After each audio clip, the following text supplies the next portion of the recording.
34/2/1 मौजे टोकरताला येथील जमिनीच्या बाबतीमध्ये आहे।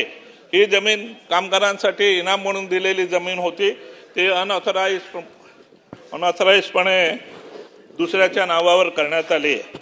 त्याचबरोबर दुसरं प्रकरण मौजे ढेकवत शिवारातील गट नंबर 44 ही जमीन कुकायद्याखाली होती। तर कुकायद्याचे त्याच्यामध्ये फेरफार करताना कागदपत्र त्यांनी परवानगी न घेता या ठिकाणी नजराना न भरता जमीन हस्तांतरित केलेली आहे।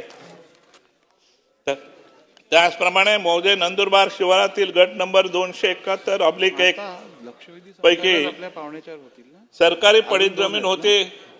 ते कुठलेही कागदपत्र किंवा चौकशी न करता ती सुद्धा हस्तांतरित केलेली आहे।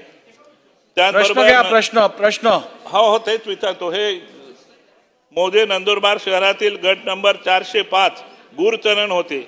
आता गुरचरण ही जमीन देता येत नाही तरी सुद्धा त्या ठिकाणी चौकशी नाही काही नाही ते पण हस्तांतरित केली आहे। मौजे नंदुरबार शिवारातील गट नंबर 287/1 ही जमीन देवस्थान इनामी जमीन होती।